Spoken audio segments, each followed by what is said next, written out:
spectacle est en pause, mais loin d'être terminé. Une longue histoire de bataille pour la santé.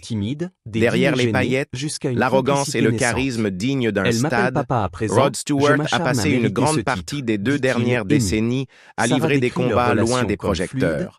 Des luttes qui ont mis à l'épreuve non seulement son corps, mais aussi son esprit, sa voix et son identité profonde. Tout commence en 2000, alors que Rod a 55 ans et continue de remplir les salles du monde entier. Le diagnostic tombe comme une bombe. Un cancer de la thyroïde. Sa voix éraillée et inimitable résonne encore sur scène, mais dans l'ombre, il affronte une peur que peu d'hommes osent de formuler. Dans son autobiographie, elle a noué des liens avec plusieurs demi-frères et sœurs, tout en gardant ses distances avec sa mère biologique. Leur histoire, forgée dans l'absence, reste l'un des volets les plus émouvants de la tapisserie stewartienne. Plongez avec nous dans les secrets des icônes de Hollywood, où ces retrouvailles familiales nous montrent que le sang, même dilué par le temps, peut couler à nouveau avec tendresse. Kimberly et Sean, son rôle de grand-père. En 2025, il a au moins 4 petits-enfants. Et probablement d'autres à venir. Il semble s'épanouir dans ce rôle en constante expansion. Ce sont eux mon héritage, dit-il. Mes plus grands succès.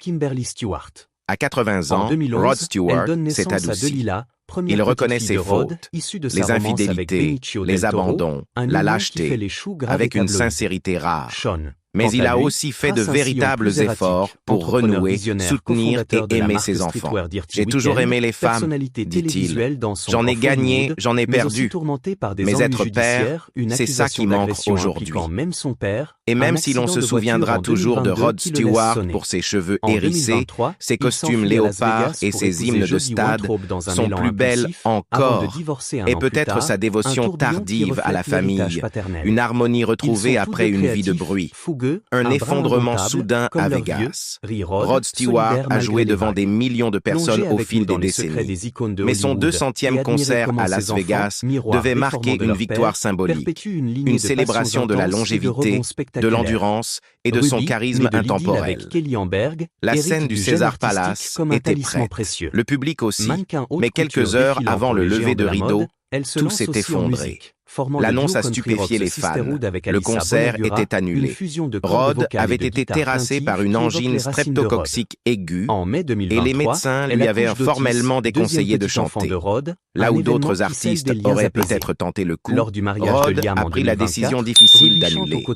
Et lorsqu'il s'est adressé à ses fans, ce n'était pas pour se chercher des excuses, mais avec une sincérité désarmante. La plupart des gens peuvent bosser avec une angine, a-t-il reconnu. Mais clairement, je ne suis pas la plupart des gens. Sa voix, son bien le plus précieux, était en danger. Et il n'était pas prêt à jouer avec ça. Surtout pas maintenant. À 80 ans, Rod n'est pas juste plus âgé. Il est plus vulnérable. Et même si son image publique reste celle d'un homme audacieux et espiègle, ses récentes alertes santé ont rappelé à lui et à ses fans que sa mortalité n'est plus une abstraction. J'attendais vraiment ce concert avec impatience, a-t-il déclaré dans une vidéo touchante. Je suis désolé pour le désagrément. On reviendra en 2025. J'espère vous y retrouver. La déception était palpable. Pour lui, pour le public, et pour l'héritage qu'il construit depuis des décennies. Mais en réalité, ce n'était pas qu'un contretemps médical. C'était symbolique, un rappel brutal que le temps n'épargne personne, pas même les légendes du rock. Un mois plus tôt, Rod faisait déjà la une des journaux avec une remarque spontanée. Mes jours sont comptés. Les fans se sont immédiatement inquiétés. Mais Rod a précisé, fidèle à son humour sec, c'était une blague. Enfin, à moitié. Je veux dire, les jours de tout le monde sont comptés, non? Il n'empêche, le ton avait changé. Le plus grand effroi de ma vie, voir mon petit si fragile. Coordonner 8 enfants de 5 mères demande une logistique de général. Rod plaisante sur son tableau Excel des anniversaires. Mais sous la boutade, il y a une dévotion réelle. Le clan Stewart, malgré les dispersions géographiques, se rassemble pour les milestones, anniversaires fastueux, concerts enflammés, vacances exotiques et surtout le mariage de mais Liam, à la radio, était celle de son père biologique. Improbable. Sarah n'a découvert la vérité qu'à l'âge de 18 ans. Le choc fut profond, mais il ne créa pas de lien immédiat. Ils se sont rencontrés à quelques reprises dans sa vingtaine, mais à la fin des années 90, le contact avait disparu. Pendant près de 20 ans, Rod était de nouveau absent. Ce n'est qu'après le décès d'Evelyn en 2007 que Rod a repris contact avec Sarah, amorçant une réconciliation lente mais sincère. Elle m'appelle papa maintenant. Je fais de mon mieux, disait Rod. Sarah décrit leur relation comme facile, amicale, chaleureuse. Elle reconnaît les efforts de Rod et estime qu'ils ont enfin trouvé la paix, même si cela a pris des décennies. Dans un rare moment de vulnérabilité, Rod lui a envoyé une copie anticipée de son album Time, contenant Brighton Beach, une ballade nostalgique sur son amour perdu de jeunesse avec Susanna. Mais tout le monde ne fut pas ému. Susanna a publiquement accusé Rod d'idéaliser l'abandon. Sarah, elle, a préféré faire preuve de compassion. J'étais amer, comme elle, mais j'ai tourné la page, a-t-elle confié. Sarah a depuis rencontré plusieurs de ses demi-frères et sœurs, même si elle reste éloignée de sa mère. Sa relation avec Rod, bien que tardive, demeure l'un des chapitres les plus poignants de leurs deux vies. Kimberly et Sean, les enfants qu'il a eus avec Alana Hamilton. Kimberly a grandi sous les projecteurs d'Hollywood, mannequin, actrice et star de télé-réalité. Elle est apparue dans des films comme Black and White et a joué dans la série Living with Kimberly Stewart. En 2011, elle a donné naissance à Delilah, la première petite fille de Rod, avec l'acteur Benicio del Toro. Sean, lui, a suivi une trajectoire plus mouvementée. Entrepreneur et personnalité de télé-réalité, il a cofondé la marque streetwear Dirty Weekend et joué dans Sons of Hollywood. Il a eu plusieurs démêlés avec la justice, dont une accusation d'agression en compagnie de son père, ainsi qu'un accident de voiture en 2022. En 2023, il s'est enfui à Las Vegas pour épouser Jodie Weintraub, mais a divorcé un an plus tard. Malgré les turbulences, Rod reste solidaire. Ils sont tous les deux créatifs, passionnés et un peu sauvages, comme leur père, plaisante-t-il. Ruby, née en 1987 de son union avec Kelly Amberg, a hérité du talent musical de son père. Elle a mené une double carrière de mannequin haute couture et de chanteuse, en duo country rock avec Alyssa Bonagura dans The Sisterhood. Ruby a donné naissance à Otis, le deuxième petit enfant de Rod, en mai 2023. Lors du mariage de Liam en 2024, son esprit, sa voix, son essence même. Tout culmine en 2000. À 50 ans, au zénith de sa gloire, un cancer de la thyroïde frappe comme un éclair. Sa voix signature, ce râle sexy qui séduit les foules, cache une terreur intime. Dans son autobiographie de 2012, il dépeint le choc. Mes mains se sont figées de glace. Le doc a confirmé la malignité, et j'ai vu ma vie défiler. La tumeur, tapie près des cordes vocales, menace son trésor le plus précieux. C'est dur d'aimer quelqu'un dont on sait qu'il n'est pas fait pour nous, dit-elle. Rod n'arrive pas à être fidèle. Il admet lui avoir fait du mal, tout en la qualifiant de « femme la plus merveilleuse du monde ». Il ne se marie jamais. Kelly finit par partir. Mais le temps adoucit les blessures et aujourd'hui, ils sont amis proches.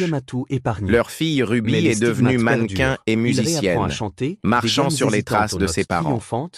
En 1990, Rod rencontre Rachel Hunter, mannequin néo-zélandaise de 21 ans, dans une boîte de nuit de Los Angeles. Il a 45 ans. 3 semaines plus tard, il la demande en mariage. 3 mois après, ils se marient. Ils auront 2 enfants, René et Liam. Cette fois, Rod clame sa fidélité. Elle est la seule que je n'ai pas trompée, insiste-t-il.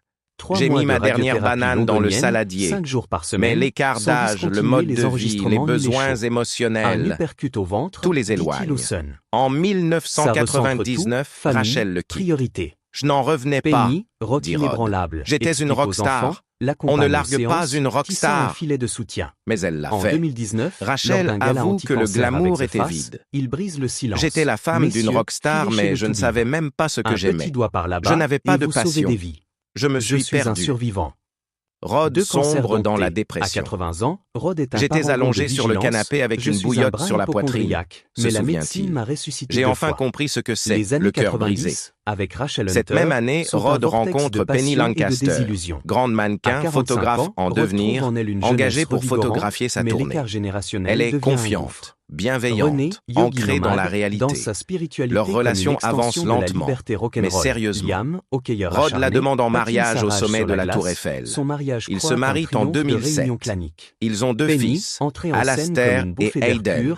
Leur couple traverse les fausses couches, la ménopause, les pauses professionnelles et même une brève séparation. Quand Penny fait une dépression pendant le confinement, Rod protège au lieu de fuir. Il faut qu'on l'aide, dit-il à leur fils. Penny se relève et leur mariage en sort renforcé. Mais derrière, en 2023, lors du mariage de Liam en 2024, elle a chanté avec sa mère Kelly. Un moment symbolique pour ce père qui revient de loin après des années de chaos. Rod a épousé la mannequin néo-zélandaise Rachel Hunter en 1990. Leur fille Renée est née en 1992, suivie de Liam en 1994. Renée a adopté un mode de vie holistique, devenant professeure de yoga certifiée et artiste danseuse. Elle a complété une formation de 500 heures en Inde et anime régulièrement des retraites à l'international. Liam a pris une voie très différente, celle du hockey sur glace professionnel. Il a joué pour les Spokane Chiefs, les Guildford Flames et récemment les Milton Keynes Lightning. En 2023, il est devenu père à son tour, avec la naissance de Louis, fruit de son union avec Nicole Artukovic. Ils se sont mariés en 2024 en Croatie, rassemblant les 8 enfants Stewart, lors de ce que Rod a qualifié de l'un des plus beaux jours de ma vie.